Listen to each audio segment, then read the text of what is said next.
나이가 들수록 깨닫게 됩니다. 삶을 끝까지 지탱해 주는 건 우리가 모아온 재산이나 남겨둔 명예가 아니라 내 곁에 남아있는 사람들이라는 사실 말입니다. 고대 철학자 키케로는 이렇게 말했지요. 친구 없는 삶은 꽃 없는 정원과 같다. 아무리 넓은 땅에 잘 가꾼 나무와 풀들이 있어도 꽃 한 송이 없는 정원은 어딘가 허전하고 쓸쓸합니다. 우리의 삶도 마찬가지입니다.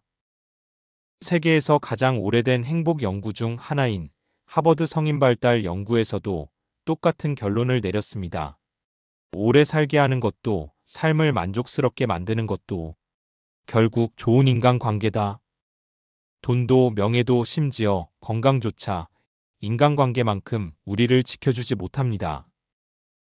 그래서 우리는 물어야 합니다. 지금 내 곁에는 어떤 사람들이 있는가? 나는 어떤 관계를 지켜가고 있는가? 바로 여기서 첫 번째 지혜가 시작됩니다. 관계는 많을수록 좋은 게 아니라 적더라도 깊고 따뜻한 관계가 우리 삶을 지탱한다는 사실. 이제 첫 번째 이야기, 관계의 선별로 함께 들어가 보겠습니다.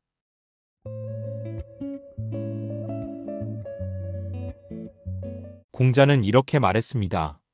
많은 사람을 알기보다 한 사람을 진심으로 아는 것이 낫다. 젊을 때는 사람을 많이 알수록 좋다고 생각합니다. 명함을 모으듯 관계를 모으고 인맥이 넓을수록 든든하다고 여겼지요. 하지만 나이가 들수록 우리는 깨닫습니다. 많음이 꼭 좋음은 아니라는 사실을요. 노년의 삶에서 중요한 건 사람 수가 아니라 마음이 통하는 몇몇 사람입니다. 억지로 모든 관계를 유지하려 애쓰기보다 나를 편안하게 해주는 소수의 사람에게 더 마음을 주는 것이 훨씬 현명합니다. 생각해 보세요. 내가 힘들 때 진심으로 내 이야기를 들어주는 사람은 과연 몇이나 될까요?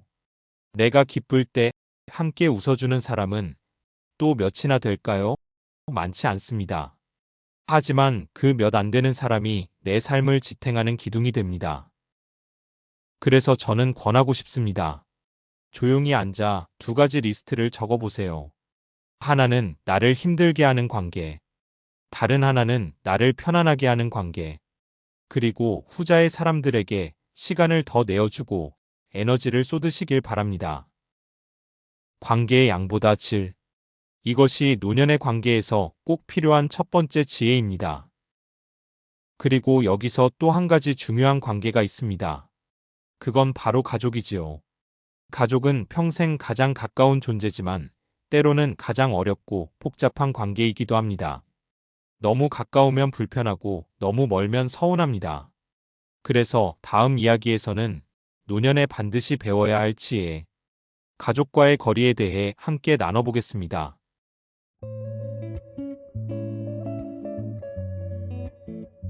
탈무드에는 이런 말이 있습니다. 사랑은 거리를 두었을 때 더 오래 간다. 우리는 흔히 가족은 가까울수록 좋은 것이라고 생각합니다.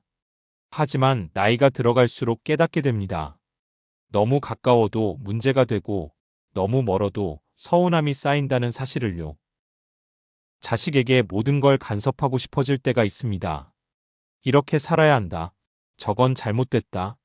하지만 그런 조언이 오히려 자식의 마음을 닫아버릴 때가 있지요. 반대로 전혀 관심을 두지 않으면 자식은 우리 부모님은 나한테 무심하다라고 느낄 수도 있습니다. 그래서 필요한 건 적당한 거리입니다.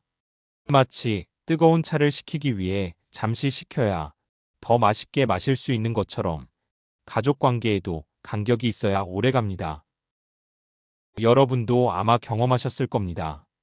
가족과 적당한 거리를 유지할 때 오히려 서로에 대한 존중과 따뜻함이 깊어진다는 걸요. 조언은 요청이 있을 때만 한다라는 원칙. 한번 마음속에 새겨두시면 좋겠습니다. 내가 먼저 말하고 싶어도 자식이 묻기 전까지는 참는 것.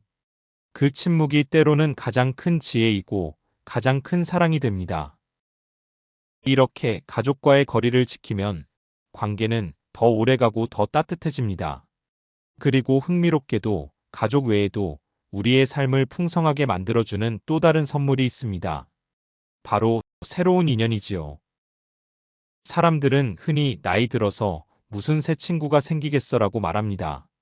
하지만 사실 인생의 후반부에서 만나는 친구야말로 가장 깊고 진실한 인연이 되기도 합니다.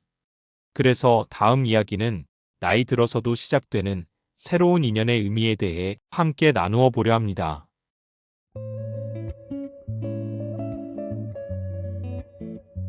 고대 그리스의 현자 소포클레스는 이렇게 말했습니다. 나이 들미 새로운 우정의 장애는 아니다. 많은 분들이 이렇게 생각합니다. 이제 내 나이에 무슨 새 친구가 생기겠어. 다 지난 일이지. 하지만 정말 그럴까요? 사실은 인생의 후반부에 맺는 인연이야말로 가장 순수하고 따뜻한 경우가 많습니다. 젊을 때는 이익이나 상황에 따라 관계가 엮이기도 하지만 노년의 인연은 마음이 통하고 관심사가 같아서 이어지는 경우가 많기 때문이지요. 취미 모임에서 옆에 앉은 사람과 차 한잔하면서 자연스럽게 웃게 되는 순간, 봉사활동에서 함께 땀 흘리며 고생했어요 하고 서로 격려하는 순간, 그렇게 소박한 만남 속에서 새로운 우정이 시작됩니다. 특히 나이 들어서 만난 친구는 경쟁이 아니라 공감을 나눌 수 있습니다. 자식 이야기, 건강 이야기, 삶의 기억들을 나누면서 아, 나만 그런 게 아니구나 하고 느끼게 되죠. 그 공감 하나가 마음을 따뜻하게 데워주고 삶을 다시 활기차게 만듭니다. 그래서 여러분께 작은 권유를 드리고 싶습니다. 매주 한 번쯤은 나와 관심사가 같은 사람들을 만날 수 있는 모임에 나가보세요. 그곳에서의 인연이 또 다른 삶의 기쁨이 될 수 있습니다. 하지만 한 가지 중요한 점이 있습니다. 새로운 인연이든 오래된 인연이든 관계가 오래 가려면 균형이 필요합니다. 내가 주기만 하고 상대는 받기만 하거나 반대로 내가 받기만 하고 주지 않으면 관계는 금세 무너지게 되어 있지요.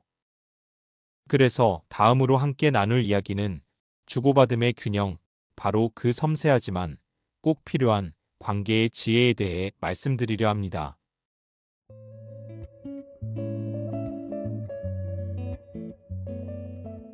성경에는 이런 말씀이 있습니다. 주는 것이 곧 받는 것이다. 이 짧은 문장은 인간관계의 본질을 너무나 잘 표현합니다. 우리는 누군가에게 무언가를 주는 순간, 사실은 나 자신이 더 깊이 채워진다는 것을 경험하지 않습니까? 하지만 동시에 관계 속에서 균형을 잃으면 그 소중한 인연이 금세 무너질 수 있습니다. 노년에 흔히 생기는 어려움 중 하나는 받는 입장이 되는 순간이 많아진다는 겁니다. 건강이 약해지고 생활이 불편해지다 보면 자식이나 이웃, 친구에게 도움을 요청할 일이 늘어나지요. 그러다 보면 내가 짐이 되는 건 아닐까 하는 미안함이 마음을 짓누르기도 합니다. 반대로 어떤 분들은 자신이 늘 주기만 하는 위치에 서 있습니다. 내가 그래도 건강하니까 내가 좀 더 해야지 하며 상대를 돌보다가 정작 본인은 지쳐버리는 경우도 많습니다. 그런 관계는 처음엔 따뜻하지만 시간이 지날수록 한쪽의 부담이 커져 결국 균열이 생기게 되지요. 그래서 중요한 건 균형입니다. 받을 때는 감사하게 받고 줄 때는 기꺼이 주되 어느 한쪽으로 치우치지 않는 것. 이 균형이 있을 때 관계는 오래도록 건강하게 이어집니다. 여러분께 작은 실천 하나를 제안드리고 싶습니다. 내가 오늘 준 친절 하나, 내가 오늘 받은 고마움 하나를 작은 노트에 기록해 보세요. 예를 들어 오늘 이웃에게 미소를 건넨 것이 준 친절이 될 수 있고 마트에서 낯선 사람이 문을 잡아준 것이 받은 고마움이 될 수 있습니다. 이렇게 주고받음을 동시에 바라보는 습관은 관계의 균형을 지켜주는 든든한 장치가 되어줍니다. 그리고 또 한 가지 잊지 말아야 할 점이 있습니다. 아무리 균형을 지키려 해도 결국 모든 관계에는 한계가 있습니다. 어떤 날은 도움을 받을 사람이 없을 수도 있고 어떤 날은 줄 수 있는 힘조차 내 안에 없을 수도 있지요. 그럴 때 우리를 지탱해 주는 건 바로 자신과의 관계입니다. 그래서 다음으로 함께 나눌 이야기는 홀로 있음에 치해. 관계의 궁극은 결국 자기 자신과의 관계라는 주제입니다.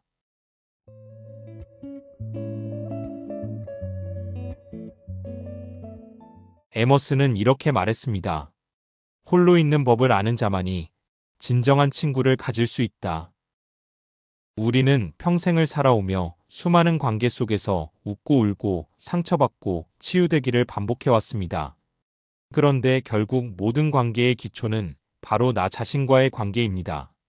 내 마음이 불안하면 아무리 좋은 사람을 곁에 두어도 평화롭지 않고, 내 마음이 단단하면 혼자 있어도 결코 외롭지 않습니다.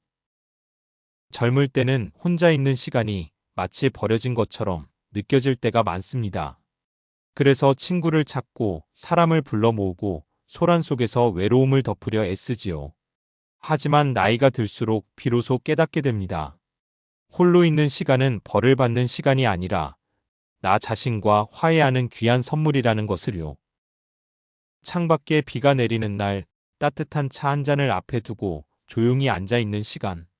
휴대폰 알림도 텔레비전 소리도 없이 그냥 내 호흡과 내 마음을 들여다보는 시간. 그때 느껴지는 고요는 세상 그 어떤 만남보다 더 깊은 만남입니다. 바로 나 자신과의 만남이지요.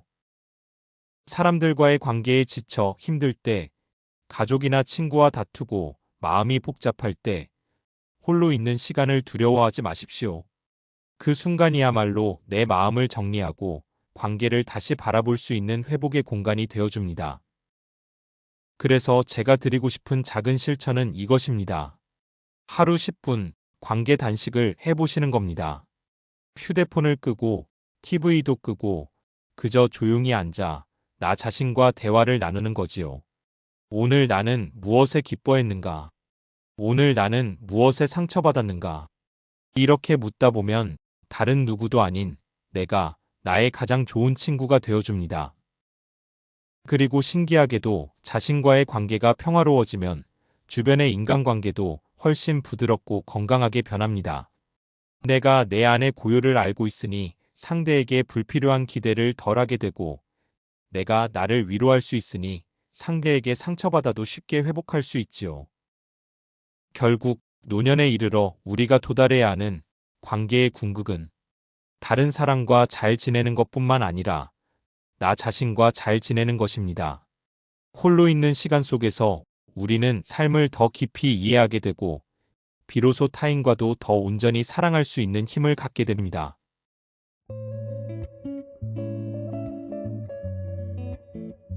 우리는 오늘 노년의 인간관계에 담긴 지혜를 함께 나눠보았습니다. 관계를 선별하는 법, 가족과의 거리를 조율하는 법, 새로운 인연을 만드는 법, 주고받음의 균형을 지키는 법, 그리고 마지막으로 홀로 있음 속에서 자신과 만나야 한다는 이야기까지. 이 모든 것을 관통하는 결론은 사실 아주 단순합니다. 좋은 관계는 노년의 가장 큰 재산이다. 토마스 풀러는 이렇게 말했습니다. 진정한 부는 우리가 가진 친구의 수에 달려 있다. 돈과 지위, 명예와 건강도 물론 소중합니다. 하지만 그것들은 세월과 함께 조금씩 사라지기도 합니다. 그런데 참 신기하게도 사람과 사람 사이의 따뜻한 정, 마음을 주고받는 관계는 시간이 갈수록 오히려 더 깊어지고 더 단단해질 수 있습니다. 우리는 종종 외로운 노년을 두려워합니다. 하지만 외롭지 않은 노년은 저절로 찾아오는 게 아닙니다. 그건 지혜로운 관계 맺음을 통해 우리가 직접 만들어가는 겁니다. 서로에게 부담이 되지 않으면서도 힘이 되어주는 관계. 자주 만나지 않더라도 마음이 닿아 있다는 걸 느낄 수 있는 관계. 그리고 무엇보다도 나 자신과도 편안히 함께할 수 있는 관계. 이런 관계들이 바로 나이 들어서도 삶을 빛나게 하는 보석 같은 재산이지요. 지금 곁에 있는 사람들에게 따뜻한 안부 한마디 전해보십시오. 오늘 하루를 마무리하며 나는 혼자가 아니다라는 사실을 떠올려 보십시오. 그 순간 우리의 노년은 결코 쓸쓸하지 않을 겁니다. 좋은 관계가 결국 우리 인생의 가장 큰 부요. 그 관계들이 당신의 노년을 환하게 밝혀주기를 바랍니다.